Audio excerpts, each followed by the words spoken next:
get fucked. Let me make sure we're live. Okay, yeah. Should do And that. then we got a lot of talk. Fuck off. Fuck off. Fuck off! Is this the right one? Sorry, that was very loud, guys. Yeah. You kind of right. Okay, it was. That is the right one. Cool. That video is already demonetized, right? Yeah.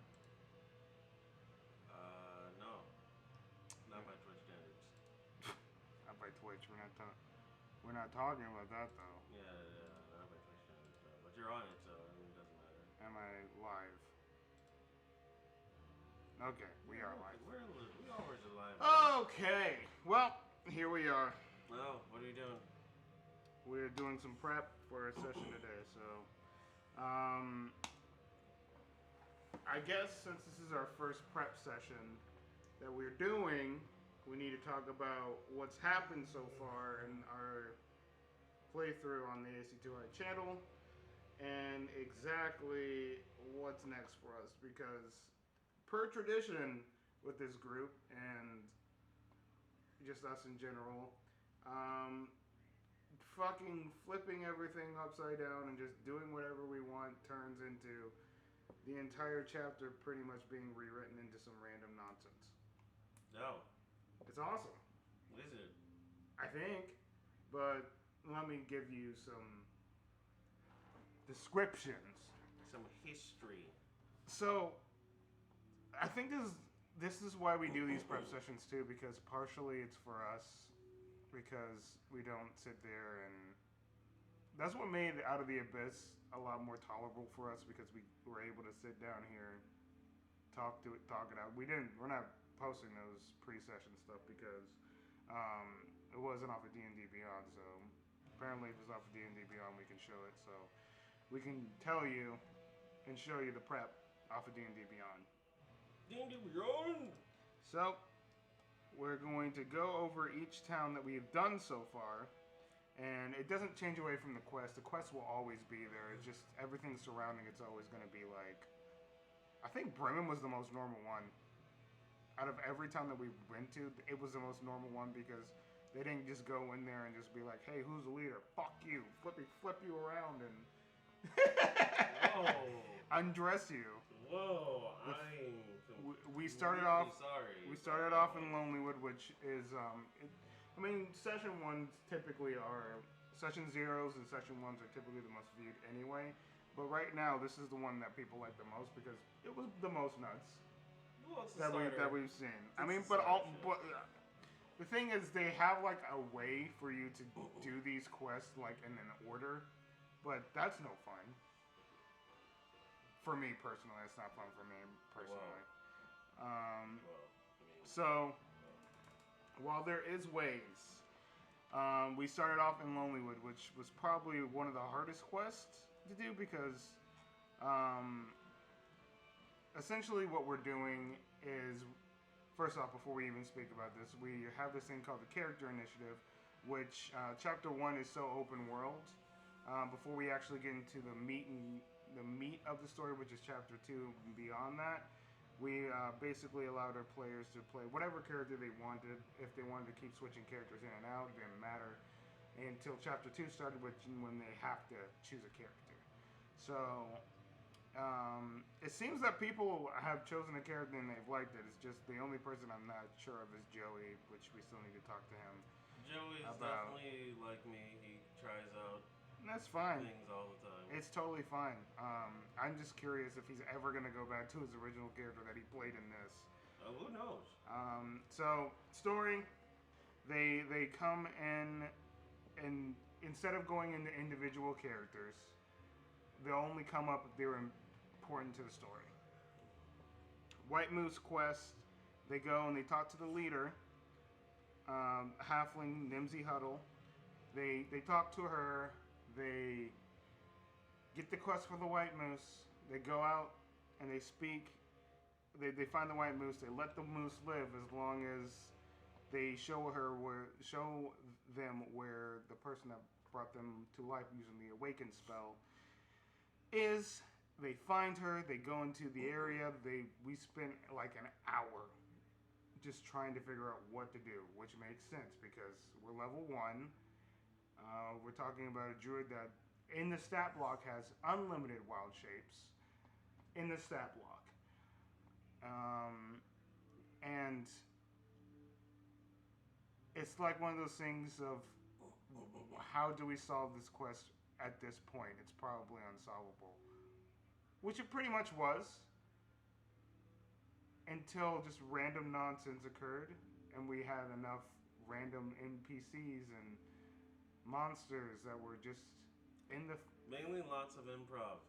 We had to work our asses off on that one because we had no idea what to do, and they were in the middle of a TPK. It's a guaranteed TPK when, almost a guaranteed TPK when you have a spell that does double the amount of HP of level 1 characters on an NPC stat block. Mm-hmm. And then people die. People pass away in the frosty snow. Quick thing. While, like I said, we're not going into individual stuff. We can talk about the individual stuff after we get over the brief recap. They killed her using the brazier that was in the area, basically keeping the brazier afloat. Fire back. Melts. She still doesn't die until they have the random mummy that they activated shot a bow and killed her. Everyone went out cold. No guaranteed with the spell. I don't even remember the name of the spell. What was it? Sleet Storm? No. I don't. Ice Storm. Ice Storm, there you go. Sleet Storm is like literally snow. Or like frozen snow. Yeah.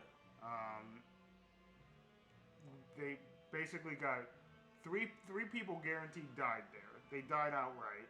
The others came back next session. Lonelywood.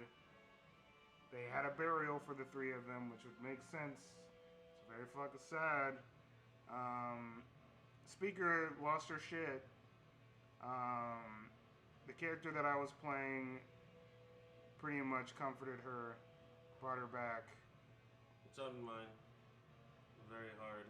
And basically she's in the middle of a fucking mental breakdown over the whole thing. Because she feels like she's responsible. She's being a baby.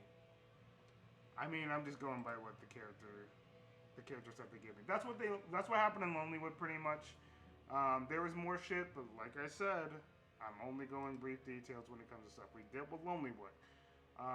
The next place we went to was Tourmaline, which is the Underdark area where you're dealing with the kobolds and trying to excavate the kobolds. This one went rather smoothly. Long story short, when they went to the gem mine, they ended up talking to the kobold because one of the kobolds is possessed by a ghost. Yeah. A really nice ghost too on top. No, he's a fucking dickhead. Wait, what? And he just wants to live. I thought he was nice. No. And basically the ghost was just like, all right, cool, let's all go. Blah, blah, blah, blah, blah. I'm in a kobold body. And then after they basically worked out a deal with the kobolds will take care of the mines. And they can live in the mines as long as they do some work for Tourmaline. Easy solution. Even though a word triggered him that was going to come up regardless of whether we were there or not, because of the fact that they will live in Icewindale. Yeah. Icewind. Yeah, and then there's a moment in there where the ghost like comes out of the body for some reason and basically tries to possess one of the characters. So the character says, nope, I rolled high enough. Ah, fuck, the dice rolls. Just fucking zippity doodahs out of the area until a character, which this is important, a character that Joey was playing called Jackfall, who was a sentient sword. Sentient flying sword. Sentient flying sword. Gotta remember that part. And basically he talked to it, sword, ghost, hey, sword, I can get you the body. No, not sword. Ghost, I can get you a body. Sword's like, oh, I can finally get a body? If you can do that for me, I'll give you the sword. Sword gets body. Tiefling body. Ghost gets sword. Immediate regret. Ghost is now sword. Ghost is terrorizing city. Ghost can do way more shit as a sword Yes. than he can as a measly kobold. What? You telling me he could just lay in the snow and just attack people? He can do whatever he wants, and it's probably going to come up in this next session. Because once again, we're dealing with a lot of stuff. Tourmaline, pretty much done. Nothing great there. They didn't mess with the speaker that much, mostly because the speaker is Stupid. He's not stupid. No, he is stupid. He's more or less like he's got that heroic naivety. That's what I'm saying. That's not stupid. That's stupid. That does not equal dumb. That's not equal dumbass. Yeah. Imagine does. Tourmaline over with. After Tourmaline, they went to I believe Goodmead. Was it Goodmead after that? Technically Targo. I mean, we're passed through it. We're not going over that part. We're not talking about when we're passing through stuff. We're talking about the actual quest. I believe it was Goodmead. Yeah, it was Goodmead. They went to Goodmead. The whole thing was that they needed a leader. But the thing is, giants were taking the mead, so they went to go deal with the giants, or mostly the giant, who was doing it for a date. A hot date. A hot date. Sweet tang. That was a rough encounter for them because I believe the giant rolled 2 natural 20s. Both giants did. One giant rolled a natural 20, the other giant rolled a natural 20. Because they have to encounter both the Verbigs. So isn't that great? And their ogre friend. And their bear friend. It really turned out terrible for them because it's just one of those things where I'll show you guys. Because it's a lot easier for me to show you like the map they give you. Are they seeing my? Yeah, they are. Okay, so essentially what's happening is this is where they want you to go, right here in V3. But literally surrounding these areas are the bear, the ogre, and the giant themselves that's like stuck in the corner over here. So they're literally trapping you in the middle. What? And then coming from this side apparently is the date. So date, first Burbig, I believe, it doesn't matter which one's which. I think the cave bear and then the ogre. Literally surrounding all fucking cornering them in the middle. What? So they're literally just set up the layer to destroy the players, which they almost did. Now, remember, these are starter quests. So that means this could have happened level 1. True. And they would have definitely got their bones mashed in and their faces crushed. I mean, they didn't have time to think about that stuff. At least with the Lonelywood quest, they had time to think about shit. Yep. Not that time. No way you can, especially when you're getting cornered immediately. Yeah, the Oogie Boogies reacted immediately. I mean, that's just how that happens when your fucking friends are right there, just when next your shit gets aggro. Goodmead pretty much done. They had an election last session or last week. That was probably our most fun session yet, mostly because I don't know, people just really enjoyed it. It's something different, and I liked it. I thought that went very smoothly. The PC or the NPC he was playing ended up getting the role of speaker after some chaotic nonsense between Jackfall, who is now in a tiefling body. Jackfall and him basically going head to head, getting very, very, very close in the election pool, and eventually his I won character by a made it. landslide. I mean, the first time it was like literally 50-50. Second time he won by a landslide because he just lost. I mean, he was destined to lose. That's what they all say. The dice rolls say different. The way his words were weaved were very wonky. But they were also very well done. No, it to wasn't. get his point across. It was. I will kill everyone. He didn't say that. He basically did. He did not. That is very false. He's just trying to defend his character, which is fine. No, I mean, he just told it. Nah, you're wrong on that. Yeah, that was last week's episode. So, this is the important part. We have to get into details because that's where we're going into our prep session today. When we're getting details to what's happening, good meat election happened, and he heard a voice in his head because one of the characters, like I'll show you, the dwarf here, he is. I think it's no. That Fef is the crazy guy that I made. Fef, not made, but that's just the crazy guy in the area. What's the dwarf's name? What's the dwarf's name? Shander Fourth is a shield dwarf that is basically a part of the Zentarum. But to complicate the thing, to make things a little bit more interesting with this character, we've attached him also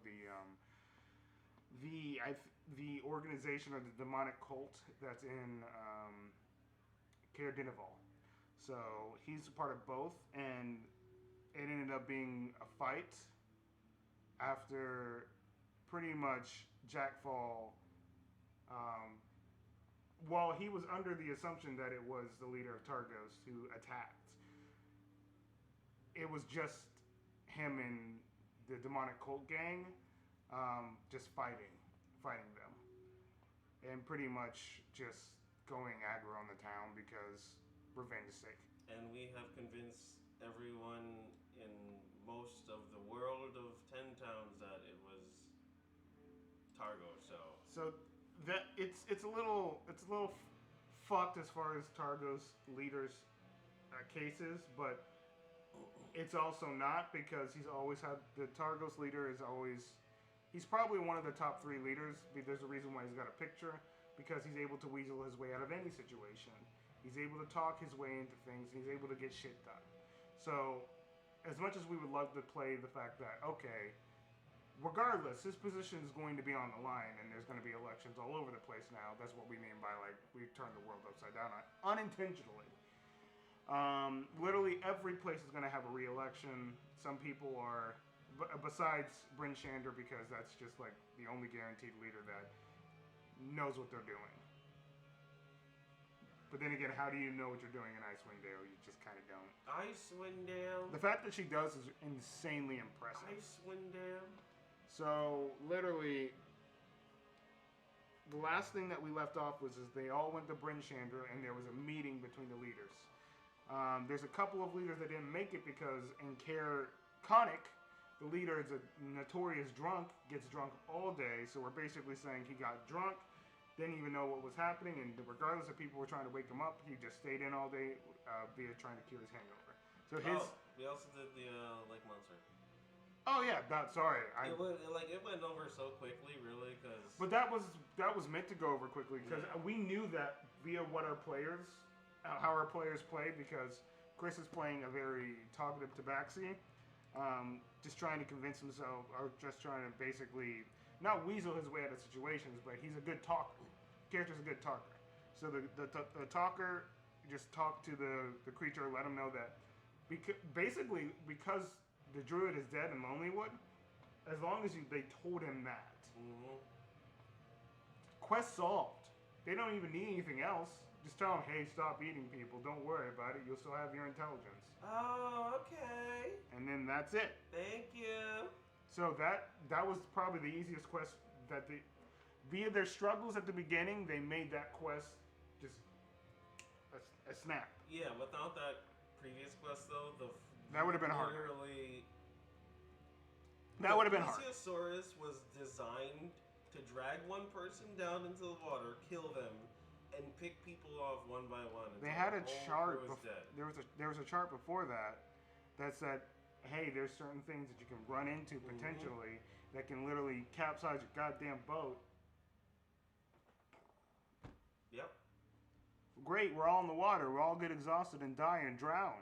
Pretty much, because the water there is freezing temperature. So not even water combat. Beyond that, is awful. Yeah, they even have stats for if that's the case or not. But for drowning in Icewind Dale specifically. Also for you guys is that when this goes off of YouTube, you guys won't see this, but we are using the D&D Beyond app to, if you guys want to look at the characters that they're playing. We're not going to manage their HP or anything like that. It's just to see the characters that they're playing. Carl did his character, I believe, and Jesus, what's his name? I always forget his name. cool name too. How do I always forget? Drake and Carl already did their characters, which I was impressed. I woke up and I'm just like, oh man, you guys made me happy. So you can see them right now since our Icewind Dale campaign is going to be live. Icewind Dale. So now that we've gone over basically all this other stuff, we're talking about what we're going to be doing in this session and where we're aiming.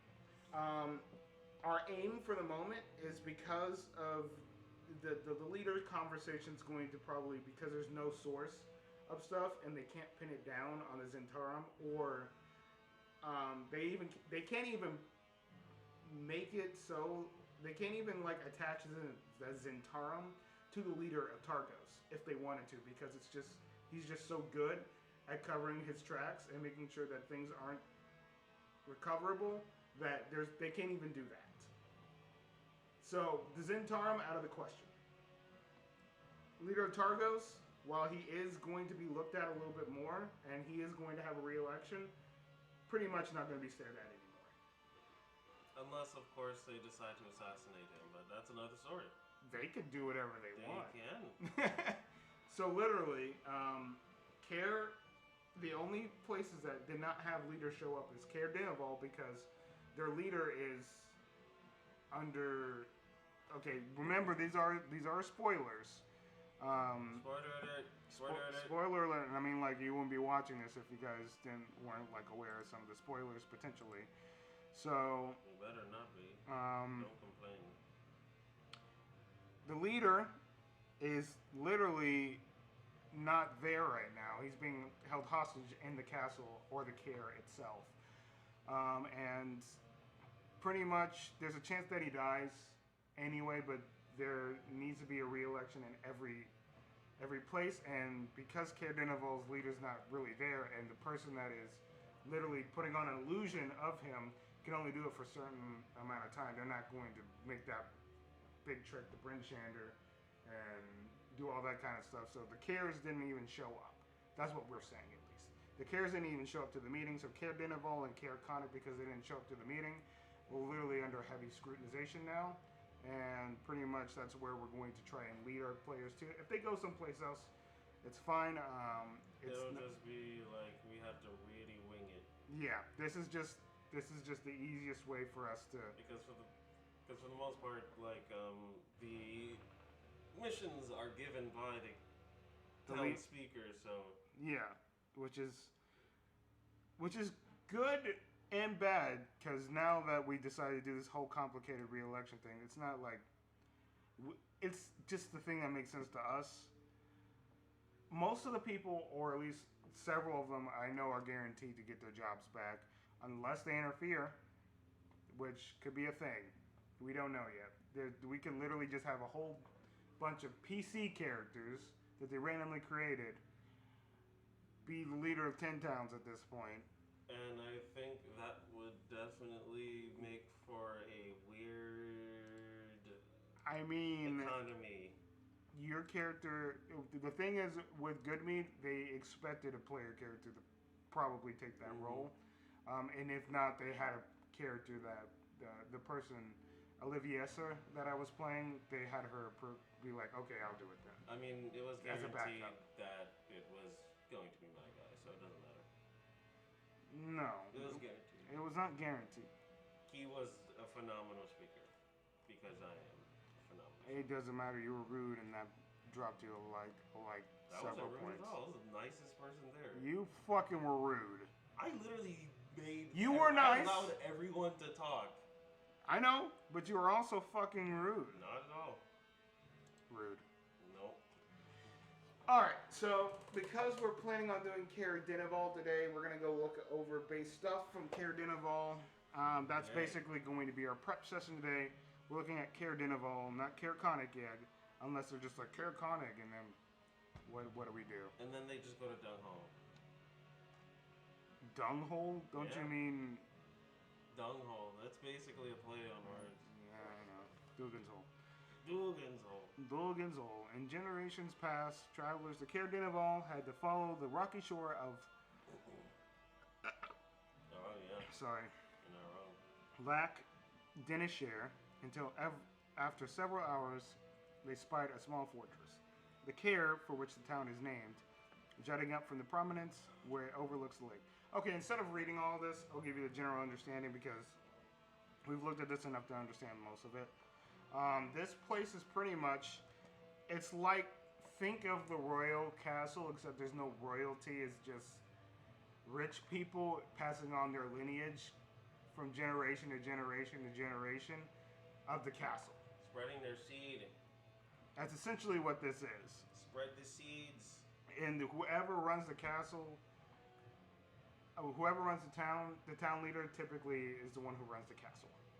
Simple as that. The only thing that matters right now is, as if things weren't bad enough, the town's harbor has frozen over, and the town speaker, Cranach Seaver, has taken to his bed and is apparently too sick to make public appearances or press the council of speakers to get to the ferry from East Haven running again. So basically, East Haven's going to also be a very important thing for them to deal with if they choose to before Chapter 2, because let's be honest, them not having a ferry is literally garbage poo-poo ass. I don't think so. I think you're It's pretty bad. Given the fact that they need that to pretty much round their supplies everywhere. Whether that be fish, mostly mead. Mostly mead. I just would think they would be using it for everything. Not just mead. I think you're wrong. That's not why the ferry was ever made. The ferry was mostly made for the mead, but that's But right now, it's way more important for it to actually be up and active. Well, it doesn't really happen, I think, until like actually later on into the game, if they actually even end up doing that. It's so circumstantial, and I like it. So obviously, Caer-Dineval in a nutshell, it's average at best. Actually, it's pretty bad. Friendliness is okay, services are terrible, and comfort's terrible. That's pretty bad. Because they just don't want you to be there. They run it from the 3-star system. Basically, they use snowflakes, but it's really just 3 stars. So 2 stars friendliness, 1 star services, 1 star comfort. They don't want you to be there, pretty much. But the thing is, the reason why that is because pretty much everyone's been ran out of town, or they're in other towns, because they don't want to be there at the moment, because they don't know what's happening. Exactly. People are dying. Yeah, and they don't want to be dead there. People usually aren't very good for their town. So when they get there, it's pretty much going to be a ghost town. What's even crazier is just like the population is only that small because of how many people have left or died. Yeah, I mean, they literally dwindled down the numbers. It's not that big. I mean, but they killed people and evicted them, basically. I mean, like, for those who don't, this is a spoiler once again. The Dwarf cult, or the Duergar cult that's in the game, play a very prominent role in this quest. They talk about the speaker, militia. I mean, I think that's obvious. They talk about the heraldry, sacrifices. They sacrifice food, which is awful. That is one of the worst things. Sacrifice. Don't have many people, so they pretty much did that to themselves, as far as that goes. I mean, yeah. I mean, at least they're not sacrificing people. I mean, they've already done enough of that. So. I mean, unintentionally. They don't even know that they're being sacrificed. That's the worst thing. Whether arriving by land or land, visitors are immediately confronted by the fortifications for which the town is famous, its cliff-top fortress, known as the Caer, and the ruined watchtower at the mouth of the frozen harbor. Most of the town's buildings, which date back to the town's Cormoran founders, line the path that winds down the steep slope from the Caer to the harbor, whose docks are perched on the rocky shores. Noteworthy places in town are marked on map 1.3 and map 1.4, show the 4 plans for the Caer. Okay, so the Caer, castle residence of the town speaker. This small castle has, I basically gave you the rundown, but we can, I guess that's fine. Was built over 400 years ago, but no, I already told you what it was. We don't need to go over this. This is not the point. Orcs pretty much, they had an orc problem for a long time. And the orcs stranded people and slaughtered them to the last one, and then eventually the Caer got taken back over. It's pretty much been Caer, orcs, Caer, orcs, Caer. And then the orcs just stopped coming. Man, this is stupid. We lost so many people. Today, the keep is the residence of the Count Speaker. We already know that. Black Swords, the Cult of Levestus. That's how I'm saying that right? Levestus or Levis? Vistas. Levistus? Okay, I want to make sure that I'm saying these names right. Hell yeah. When we were first looking at this, we didn't know how to even say this. It's literally just Caer. I mean, it's a play on Caer-Dineval. Okay. Basically. Well, it's just a weird thing in general, so it is what it usually is. Dinovan's Rest, they don't want to end up going here, but then again, we don't know what they're going to do. He's pretty much we've basically, because there's 10 towns and we're duoing this campaign setting, we have literally split 5-5. I'm doing 5 towns, found 5 towns, or I've been assigned 5 towns, and he's been assigned 5 towns. And if whatever towns they go to, that's the person who's running it, and that's how we're doing things. It just happens to be I've ran, I think, like 1 more than you. We've done 5, right? No, 4. 4. Mm-hmm. So 2-2. We're even. Yeah. Because you did the you did the lake monster. This is important. 6 Dorgars hide in the ramshackle inn and remain out of sight until Zardok's Chardolin dragon attacks the town, which is a problem that we will deal with and talk to you about later, because they really fucked that chapter up. No, they didn't. And it's up to the DMs to say the day as far as that goes. It's up to the DMs who say the day. The Uphill Climb. This tavern is situated northwest of the Caer, where it offers a spectacular view of the lake and the frozen docks. The climb serves hot chowder, but it is all out of beer and spirits, which might explain why locals don't frequent the place as much as they used to.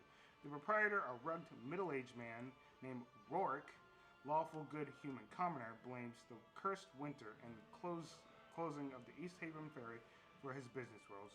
Although he has spare rooms with empty beds, he claims to have no available guest accommodations. If adventurers are looking for a place to rest, he suggests they try the Caer. Rorik can't guarantee that speaker Karenik Sivers' attendants will welcome them with open arms, given how sick the speaker has been of late. Rorik and some of his patrons know something is amiss in the castle, but they refrain from talking about it. Rorik figures that if he steers adventurers towards the castle, they'll figure out what's going on by themselves. He would literally rather lose money I mean, in order to solve the problem. He's probably seen people go in and not come out, so. Oh, yeah. So go ahead and, since this is his town, well, the music's fine. I'll go right down. But go ahead and, it's good to have ideas for voices and get a good little, rendezvous just a little bit. What you looking at? I don't know. What are we talking about then? You lost me then, I guess. Try the voice out. For what? This guy. It's best to, like, test shit out. Well, I mean, Rorik.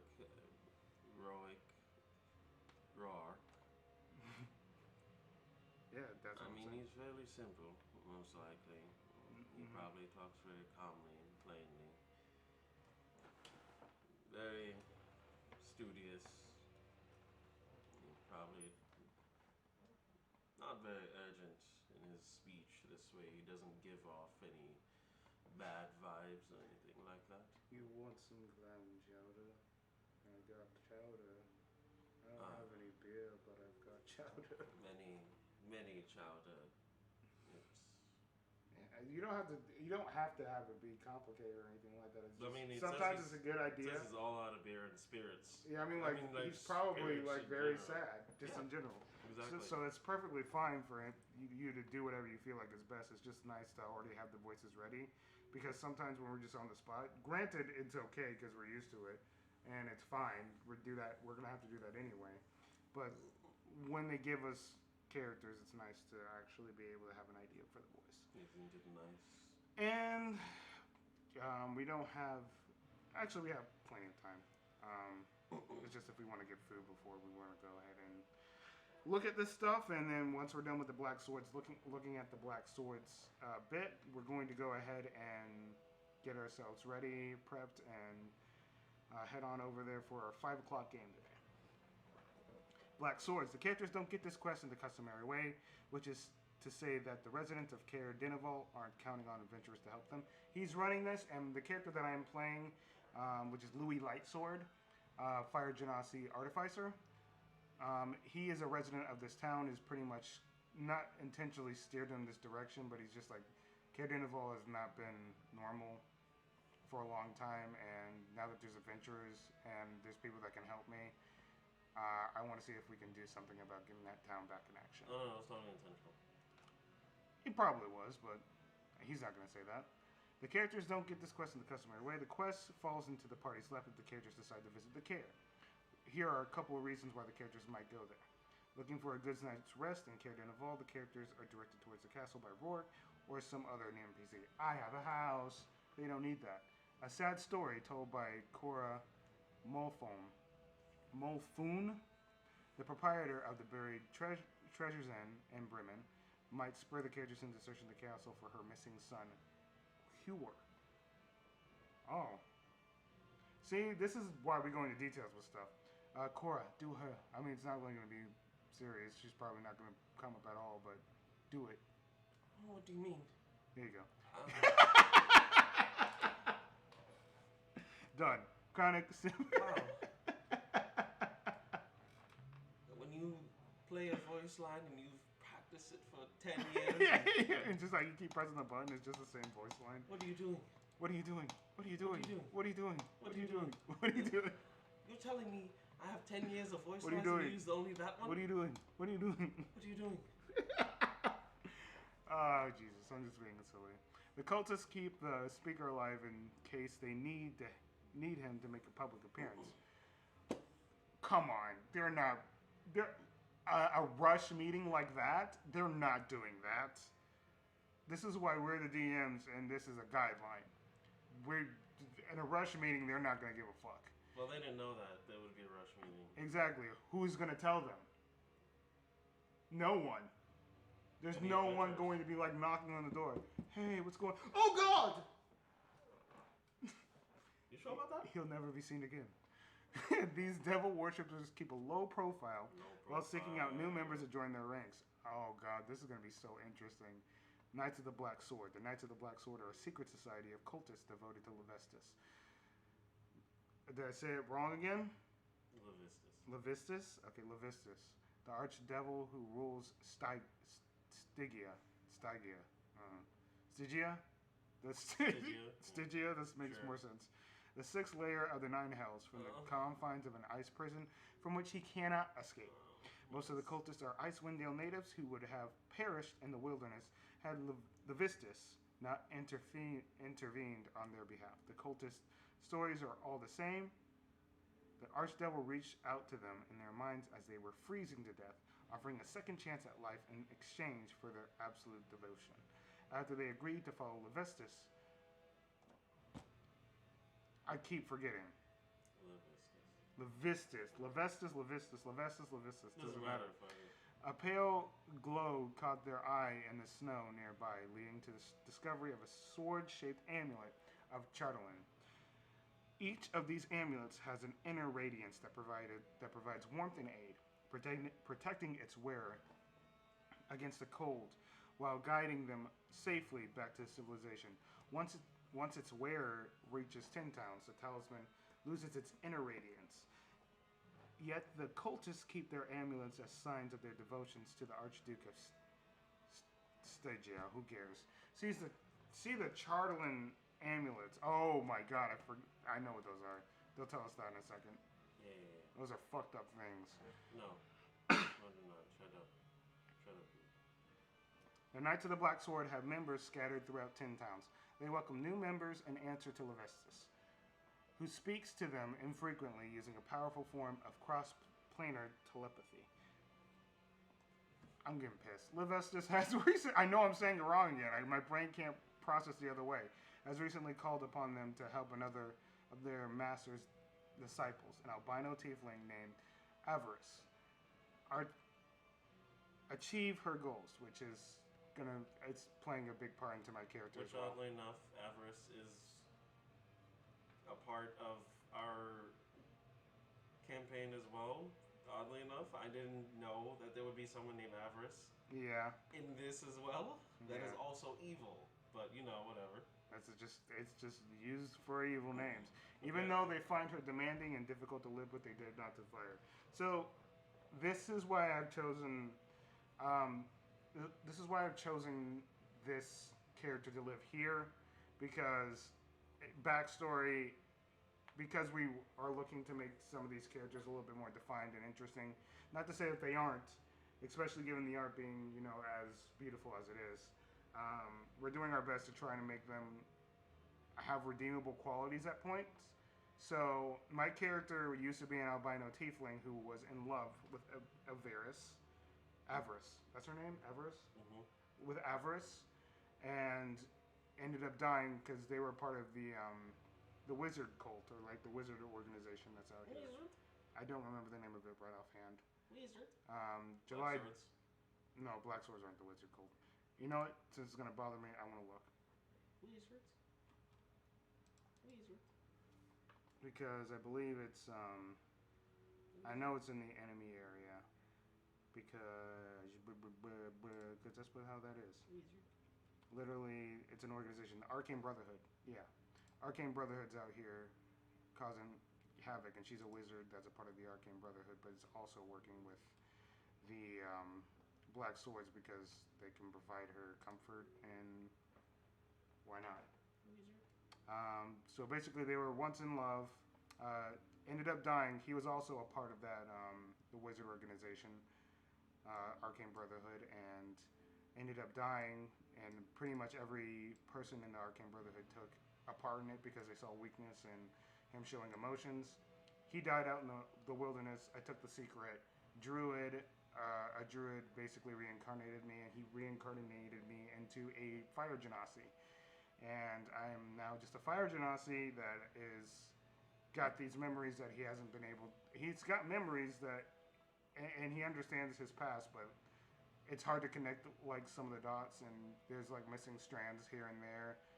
So he's just got this sadness that he doesn't want to recognize, so he just makes up with it with doing random accents and trying to find purpose. And that's just the character itself. I haven't really got a chance to completely develop him, but that's the base concept. So that's for you guys to know. Now moving on with the actual story. Archive her goals, even though they find her demanding and difficult to live with, they dare not defy her. Levestus has warned the Knights of the Black Sword that Duergar are plotting the destruction of 10 towns. He believes the Duergar are acting on behalf of Asmodeus, the Lord of Hells, and his infernal jailer, but has not shared this information with the cult. The cult's oldest living member, Hethel, a peg-legged shield dwarf who has lost her right foot to frostbite, hates Duergar, as most dwarves do. She has convinced the other cult members to forge alliances with anyone who's willing to oppose the Duergar, including stray brands of adventure. So basically, she's good. She's old. She's dying. She don't give a fuck anymore. She's like, can you just kill him? Yeah, she's gonna be great. Let's do this. I'm tired. Oh, you're going to kill them? That's okay. Go. Stab them in the belly. I don't care Spit anymore. their guts out. All across the floor. Bring me them in a bag. Please. And thank you. Yes. Oh, we also don't have any money to pay you. But we can give you this nice cultist fancy ring. Or this sword thing. Put it around your neck. Look cute on you. The Caer serves as the cult's headquarters. The cult's presence is the worst kept secret in Caer-Dineval, though few locals ever speak of it. The Knights of the Black Swords are lawful evil cultists. Oh, the lawful though. That's the good part about it. Sure. Cult fanatics who speak common and infernal. When the cultists die, its corpse freezes for 9 days, during which time it can't be thawed, harmed by fire, animated, or raised from dead. The Knights of the Black Sword take orders from Levestus, obviously, who speaks to them telepathically. The contact is one way only. Although, that's a vainglorious tiefling. I love that descriptor word. Good choice of words there. Cult fanatic name. Kadroth, they have art for him, falsely claims to have the archdevil's ear. Basically, I have his ear. The cult is... Oh, yes. He tells me everything. This one time, he was telling me about how His baby mama. Yes. He didn't name names. I'm not going to name names, honestly. He has like I 50 think million just, children. Yeah. 50 million? That's it? This planet is overpopulated. Way more than 50 million. You're lowballing it. I'm sorry. The cultists shun contact with outsiders, imposing them as members. A speaker Kranich staff turn away all visitors to the castle. The time is right, however. They welcome the characters with open arms. That time comes with Leves.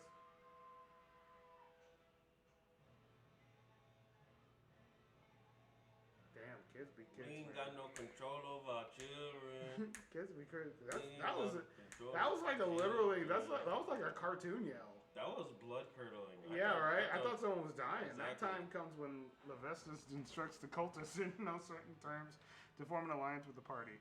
For that to happen, one of the following statements must be true. One of the characters has to run away Arthur's secret, and no one does.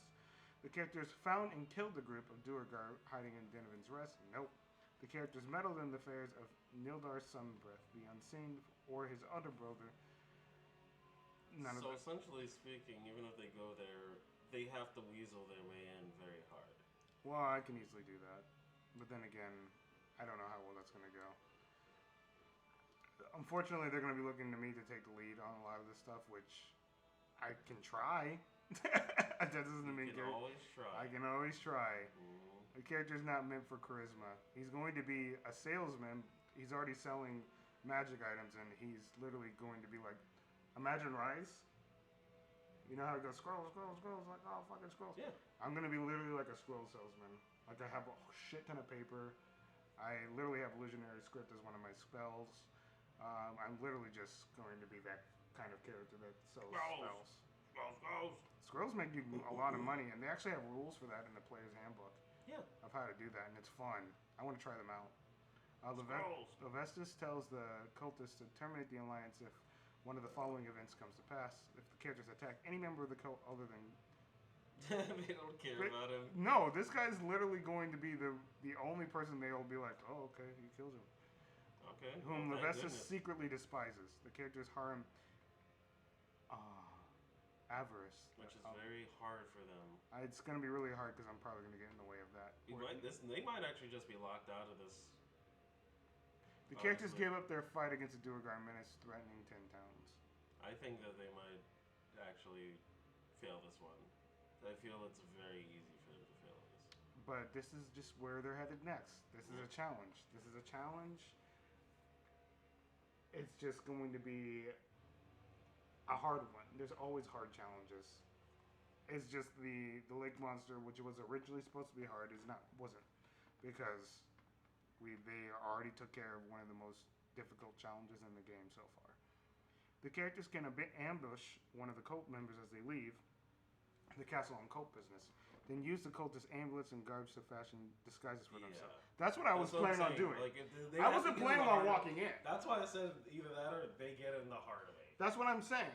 I feel like my character was originally supposed to be a rogue, so he was going to do this whole rogue secret mission, and was like, I can't do this alone. I need people to help.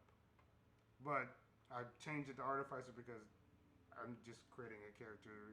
I'm trying it out pretty much while you're pretty much going to be trying out Rogue. The character initiative show. The characters can. What I was planning on doing was ambushing them, grabbing their stuff, and disguising and shit. This is literally.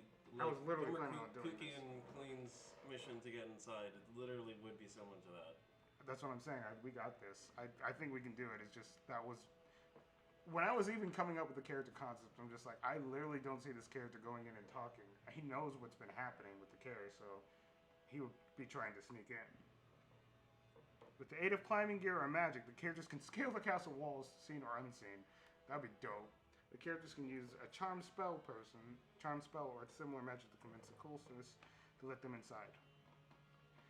When the characters first approach the castle, read this stuff. We will read this in game. Pretty much that's just for their player knowledge.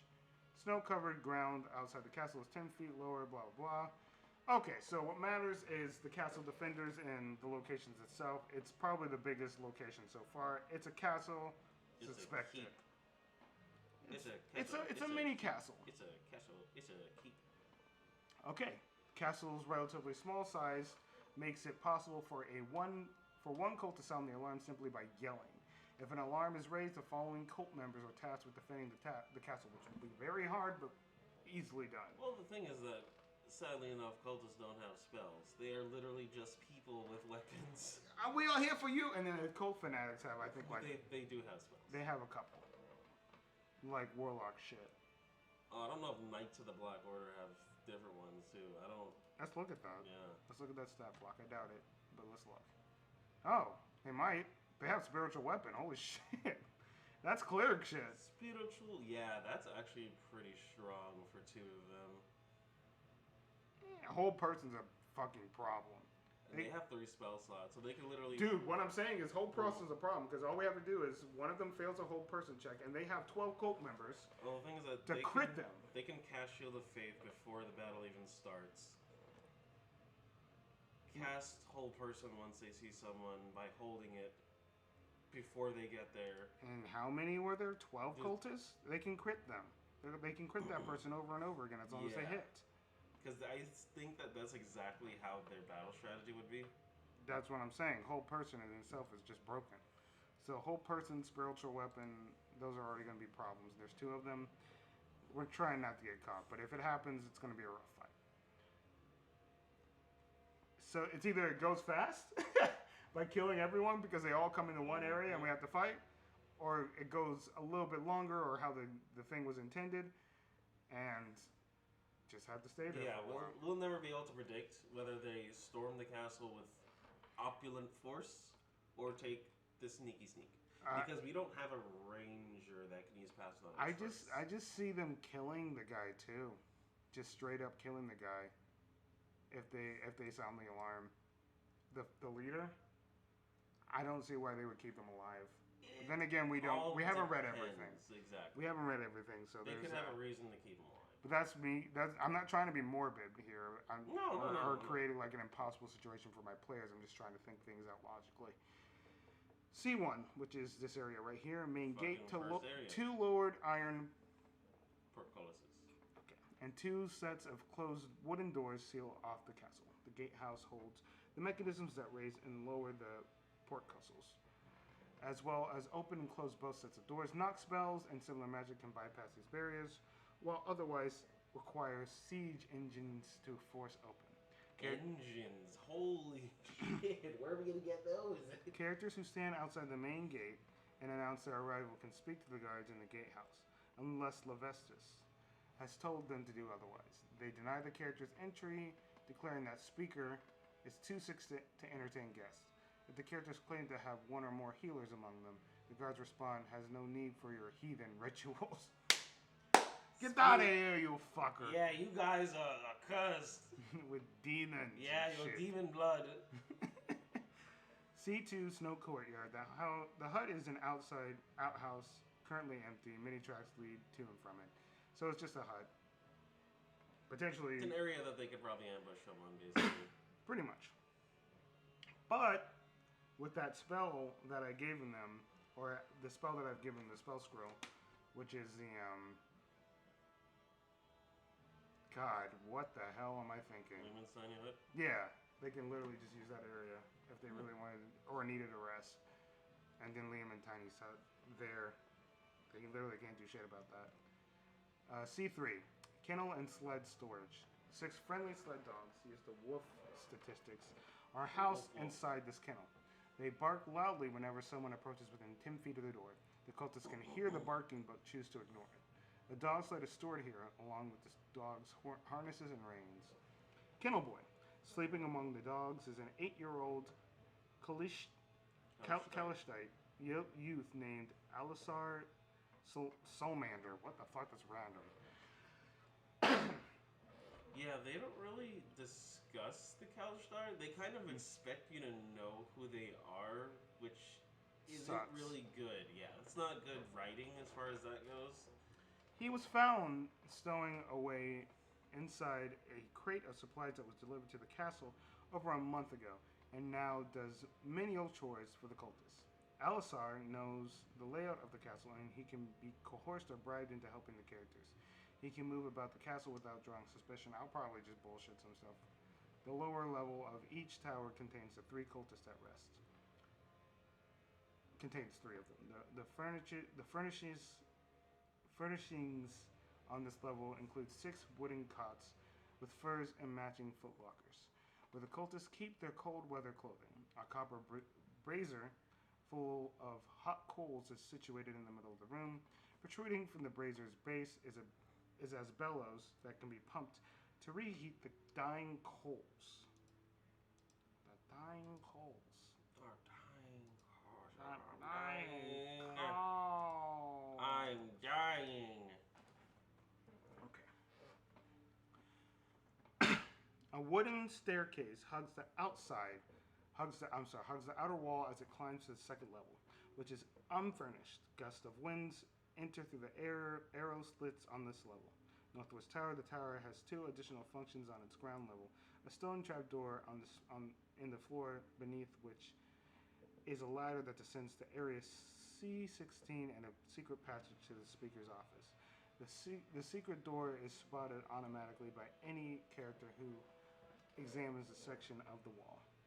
In the middle of this small room is a rack of 20 spears, and resting against the back wall is an unlocked wooden chest containing 6 flasks of alchemist fire. Hanging from hooks on the walls are 8 longbows and 8 quivers. Each quiver holds 50 arrows. I'll probably just take that shit if we go there. I don't have one on me. Arrows? Just a bow. A longbow. Do you know how to use a longbow? With the subclass that I went to, custom subclass, I have martial weapons. All of them. That's pretty good. Yeah, it's pretty dope. Gatehouse. This chamber is equipped with a system of wheels that raise the portcullis. You know what I mean. And opens the outer sets of doors. In the middle of the floor are murder holes. Murder holes! Murder holes. It does Through which arrows can be shot or alchemist fires can be poured. The south wall has a row of 5 arrow slits built into it. 2 wooden cots covered with furs are in the northeast corner of the room. Of the 2 cult fanatics stationed here, one stands guard while the other sleeps. These individuals are briefly described below. A brooding, pessimistic human in his late 20s. Wait, that's the son of the guy, the lady that was supposed to. Okay. Holy shit! He's a fanatic. Yeah, he just said, fuck you. Fuck you, mama. Fel Supara is a tiefling. She has dark vision out to 60 feet and resistance to fire. As the guy's friend and mentor, she's the one responsible for tearing him away from his mother and pushing him up through the ranks of the cult. What a bitch. Love it. Why? Why she got what a bitch. What a bird. You want to continue? I need to get some water for my bitch. throat, because god damn, this is actually wearing my throat out a little bit. What a bitch. What a bitch. What a bitch. What a bitch. Alright, Great Hall. The double doors leading to the courtyard on C2 can be sealed shut with a huge crossbow. It takes an action to slide the crossbar into place or retract it. The servant is a 14-year-old tiefling non-combatant named Mary, who Cardoth found begging for food in Brian Shanda. Mary is frightened of Cardoth and would like to get away from under his thumb, but can't figure out how. The servant knows the layouts of all the levels of the castle and can't be coerced or bribed into helping the players until Cardoth is no longer a concern, aka kill the guy. Mary can move about the castle without drawing much suspicion, but trembles in Cardoth's presence. Oh god. Cardoth is looking pretty rough over there. He's looking pretty rough. Mary knows the cult's allegiance to Levistus and is animus towards Durgar. Animosity, basically, alright. Mare has also met the albino tiefling wizard who has made a lair for herself in the Sistine, Heresy 22. It's got a lot of areas there, brother.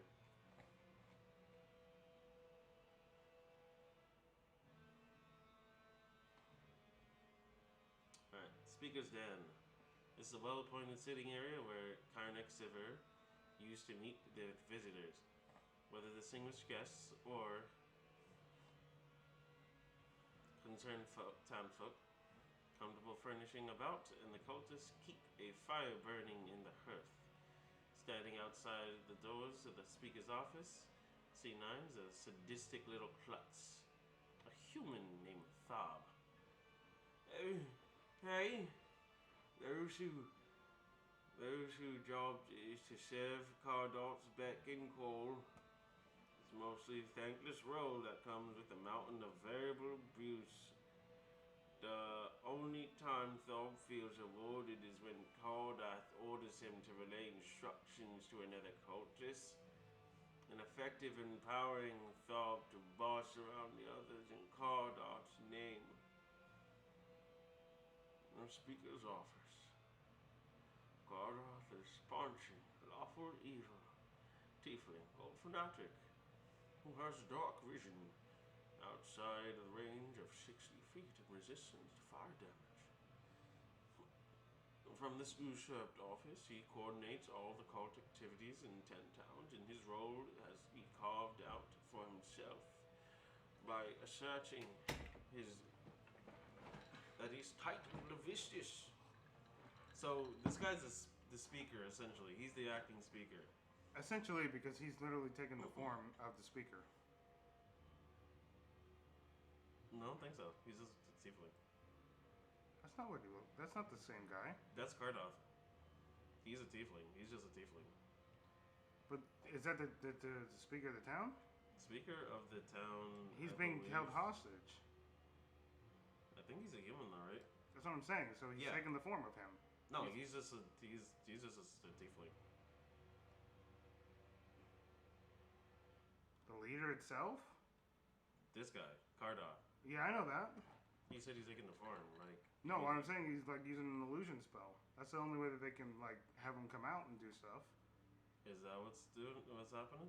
I don't know. That's what I assumed. I mean, I think I remember reading it. Maybe I said it wrong. Oh, I'll continue reading and see if that comes up. Appreciates it was in the maintaining the illusion that Speaker Cards is still in charge. I think it means metaphorical illusion. Yeah. I don't know. How do you think they're doing it? That he's never even showing his face at all? I just think they just keep saying he's sick, so, I mean... That's fine if that's the case. It doesn't matter to me. It's just like, that's what I assumed.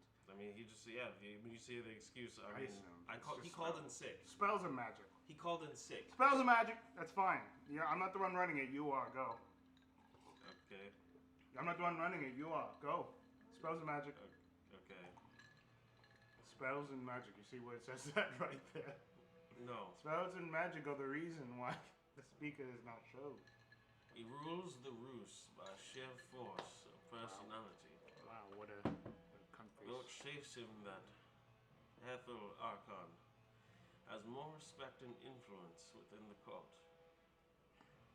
Cardoth doesn't involve avarice in the cult affairs because he fears her spellcasting ability and her connection to the Arcane Brotherhood. She could take over the cult anytime she wanted to, and Cardoth doesn't want to give her any reason to do so. Exactly.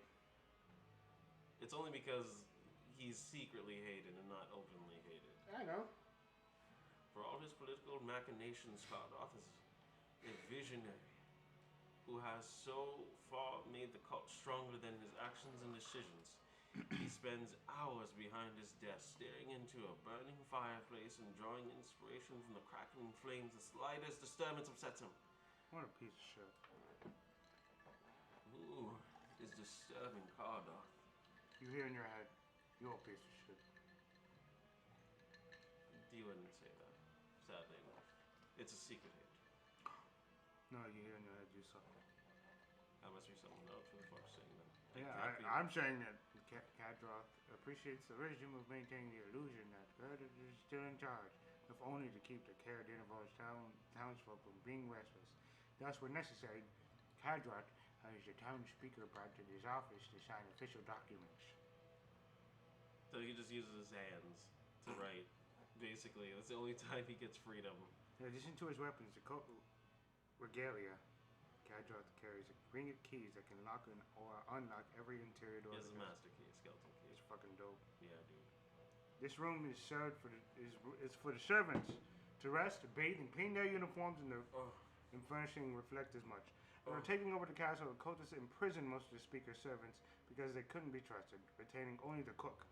Mia, the cult's tiefling servant, sleeps here as well. He's literally a child that is a slave for cooking. If only she knew how to poison those bitches. The two goats are harmless and will eat just about anything. The cook, a human named Caer-Dineval, these names, man, has not replaced by the cultists because he knows 50 different ways to cook and prepare knucklehead trout. That's fucking 50? dope. That's Damn, dope. son. That's pretty this guy impressive. is a fucking expert. Although he has some knowledge about the affairs of the keep, he doesn't want to know about any shady business, so he keeps his head down and his lips shut tight. Yeah, so Zone of Truth wouldn't do anything. Nope. Cadros bedchamber. Ooh, I love it. A large gilded mirror covering most of the east wall is what made Cadroth want this room for himself. Other furnishings include an ornately carved wooden table and chair where Cadroth takes his meals. Cadroth's black cat, Touché, is the chamber's sole occupant, although Mir routinely checks on the fire to make sure the room stays warm. Soothsayer's room.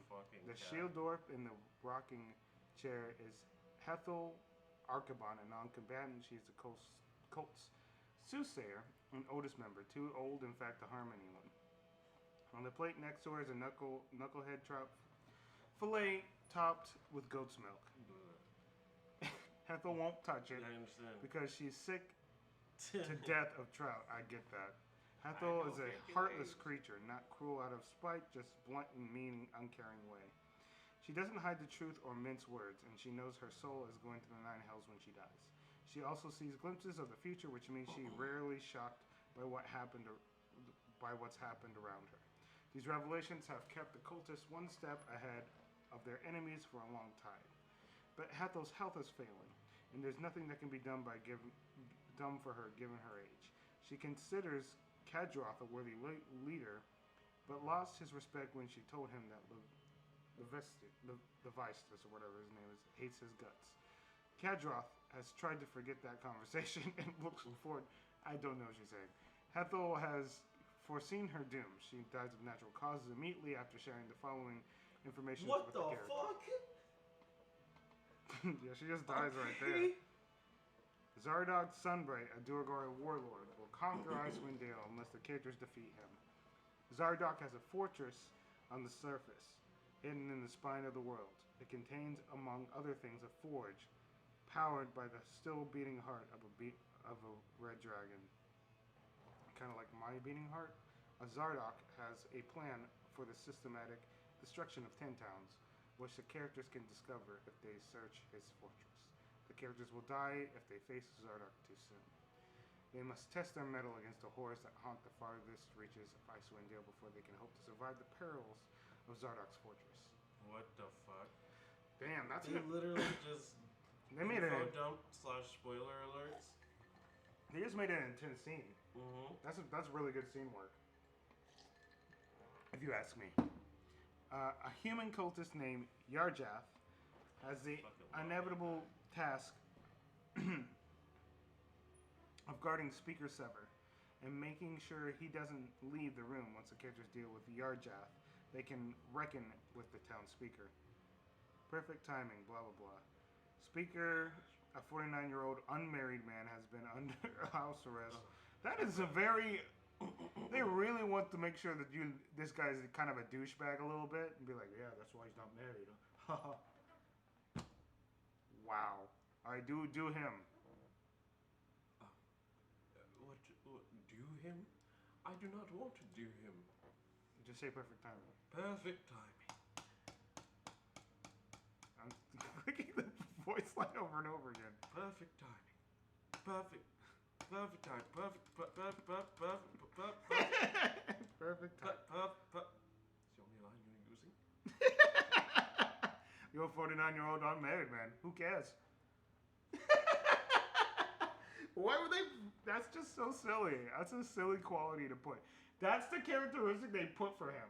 They didn't put angry or unintelligent or intelligent or just. They just use unmarried as a descriptor word for this guy. Because they're pretty much like anyone who talks to him nicely, he would be like, "Oh, thank you. Your hair is so silky smooth." Oh, Jesus Christ, a pervert. Pervert That's alert. what they're saying. Yeah, I know. Pervert alert has been under house arrest for the past 2 weeks. Although he's not the picture of good health. He's not deathly ill, as the cult's propaganda would have others believe.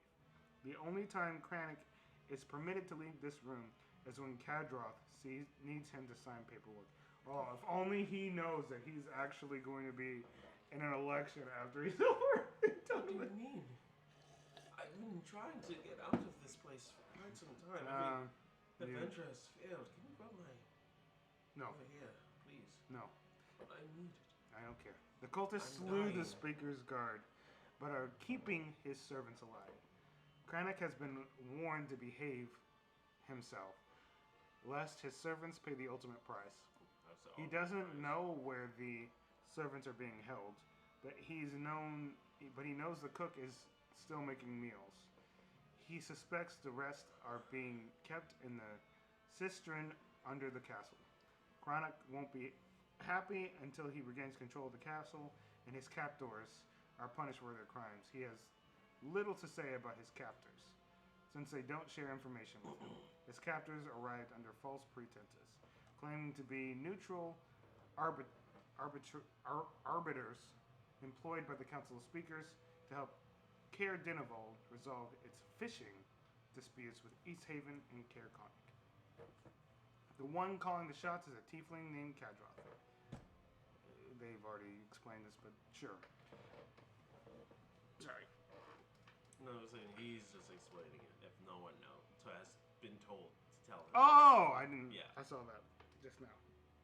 After you explained it. Old library. Caer-Dineval's founders, the Dinev family, brought with them an extensive collection of rare books. That collection, stored here, was burned by orcs when the castle was sacked many years ago. The room has not been used much since. Fuckers. Under the castle, a wooden ladder clings to the west hall. A 5-foot wide, 8-foot high passage in the north wall leads to area C-17. For more information about the cistern and the rowboat, see area C-18. Oh. Jesus. Calm down. Yeah, I'm a human and I use my body. Okay, the bodies are the remains of 4 cultist members in the cold storage. 3 humans and a halfling who were killed by the Speaker's guards during the hostile takeover of the castle. The ground is too frozen to bury them, so they're keeping them in the cold storage. That's terrible. Old furniture used to be kept here, but it has long been smashed since kindling and burned for heat. West Cistern. Any character who gives the frigid water more than a passing glance can see swollen, half-frozen bodies near the bottom, weighed down by the chain shirts. There are 6 human corpses and 6 dwarf corpses in all. The remains of the castle killed by the cultists. 5-foot wide, 8-foot passage cuts into the north wall, 20 feet beyond the rowboat, leading to C-19. A similar passage farther east leads south to area C-20. At the eastern end of the sistrum is a 10-foot square, 2-foot thick, half-submerged slab of blue marble that blocks access to area C-23. This slab is far enough away that characters won't see it with torches or dark vision unless they move forward into the sistrum.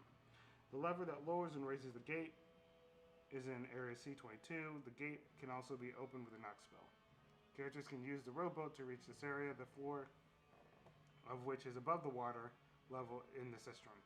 A harmless rat chews through the corner of a sack of grain lying on the floor. This room is otherwise empty. C20, Shrine to Lavestus. The figure in the pillar is a golden mannequin painted and dressed to resemble the Archdevil Lavestus. The mannequin was encased in ice, which was chiseled into a pillar shape and wrapped in chains. The ice is kept frozen at all times.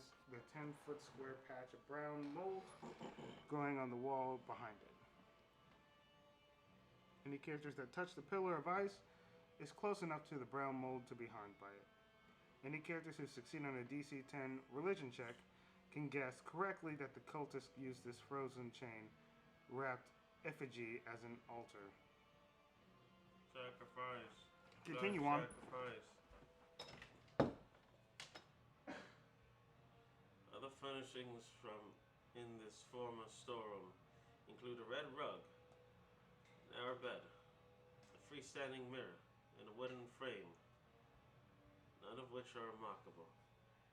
The albino tiefling member is a member of the Arcane Brotherhood, Avarice. The raven is her familiar, Sklem. Skellum? Yes, Skellum. Lavista sent a telepathic message to Avarice, urging her to not antagonize a certain party of adventurers until they've helped her reach her goal. What? Interesting. What's her goal? The lost Netherese cities of Ythrun. Realizing the characters are none of Levistus's won her about, she tries to be as hospitable as possible. We're the ones. Oh, because of the ending of the dinghy. Okay. Spoiler alert, huh? Oh shit, this is gonna be insane, dude. This literally tells you most of the story. I mean, like, but also because of the shit that I've given myself, this is gonna be insane. Oh, shoot. Okay. I mean, I'm just thinking through every possibility and shit. She tries to be as possible as possible, but won't discuss why she's here or what she's after. That's gonna cause conflicts. That makes no sense. You can do whatever you want with this character, because honestly, as long as you know that her goal, you can literally do whatever you choose to do what you want. If she no longer feels safe in the castle, Avarice leaves without a fight. What does that mean? What does it mean? I understand open-endedness, but what does that mean? Why wouldn't she feel safe? I guess if we actually just launch an attack, that's one thing. But why would you, like, other than I'm not going to launch an attack. I mean, it depends on what they do. The thing is like, this character's supposed to be redeemable, given what we're trying to do. I mean, because this is not going like how Waterdeep did, which Waterdeep, they kicked down every door. I kicked down the door. They really did. Yes. They didn't know what the fuck they were doing. They kicked down the door. They knew that part. Anyways, Avarice is 2 motherfucking Gorgiles. Yep. She has 2 gargoyles. 2 motherfucking Gorgiles, a raven. I know, she has a lot of shit. And she's formidable. Gargle and Gurgle.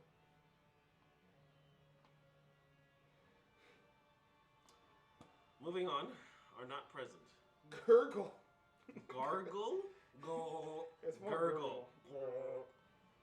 It's literally the same fucking thing. I'm gonna move on. She recently sent them to spy on her wizardly rivals. Oh, she could have been the one that sent the message to fucking her. Veltrixie. Since she's actually in 10 towns. I don't think the others are in 10 towns of the Arcane Brotherhood. I didn't expect her to be relevant right now. Which is fine. I'm perfectly cool with it already starting, but jeez. It's opening quests. You gotta have hooks. Avarice can speak to her gargoyles thanks to her Rary's telepathic bond spell. And order them back to the castle as soon as the characters confront her. If the characters slay or capture Avarice, the gargoyles attack them as they leave the keep. Avarice keeps a staff of frost within easy reach. When she is not writing in her spellbook, she sticks it in the fur-lined satchel. Yeah. Iron lever. It's an empty room. Has an iron lever, an iron plate embedded into the northern wall. This lever raises and the blue marble slab from off of the sea. That seals off this area. East Cistern, the Dark Cistern continues another 40 feet below, beyond the blue marble slab. The water in the cistern is thankfully free of half-frozen corpses. A narrow tunnel carved in leads to next area.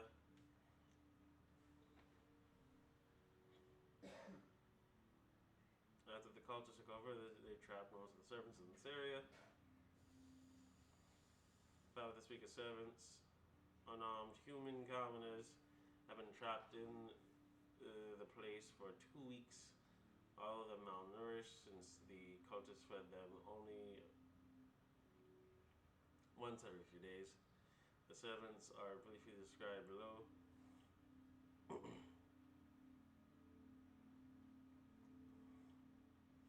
Lanthus Aldrist, the town speaker's 64-year-old servant, notary and scribe. He's feisty and spry for his age. Elferic Norbov. Is it Effet Tall, skeletonly thin, 55-year-old butler? Well, we just need old names. Yeah, we really need. The only ones a mute 30-year-old petty thief wanted for murder in Luskin is the speaker's housemaid. Desser Ravenscar is the speaker's shy 25-year-old dogkeeper. These servants have decided to mount a prison break. When they hear the blue stone slab open in area C23, they hide. The characters make their identities known before entering the room. The servants come forward and plead with their characters to free them. Otherwise, the servants try to ambush the first character to enter the room. They roll initiative as a group and make one grapple attempt, only with advantage on the D20 roll. If they fail to grapple the character, they scurry to the far corners of the inn, huddle in defeat. Outcome: Dark Alliance. No. Characters who forge friendly alliances with the Knights of the Black Sword can use the Caer as a base of operations, coming and going for as long as this Dark Alliance lasts. The Northeast Guards is set aside for them to stay in. Essentially just creating an alliance. Routing the cultists. If the characters rout the cultists and release the speaker asks them to call out the town militia so that the Caer can be refortified. Hence, for the speaker lets the characters rest at the castle whenever they need. Regardless, you can rest at a castle. Isn't that great? His home is their home, so to speak. Characters will quickly learn that the speaker is a blowhard and a firebrand who enjoys living like a king behind his castle walls. Without their leaders, Kadroth and Nihith, the Knights of Black Sword are rudderless until Avarice finally steps to fill the power vacuum. The characters are doomed to cross paths with the cultures again. Chapters. Okay. So, just in general, this seems to be a very roleplay heavy. Very, very roleplay heavy session or quest in general. And that's if we're doing this, you know? Next thing you know, we're doing the other Caer, which means I'll pretty much be handling that since you get one Caer, I got the other. Other than that, I think we from what we've seen of this quest, it's all dependent on how things play out. Mm-hmm. I would sit here and talk longer, but my throat's fucked up right now. I think I talked way too much. That was like an hour, right? Yeah, so throat's all fucked up now for some reason. Either way, we will be back around 5 o'clock, and yeah, see you soon.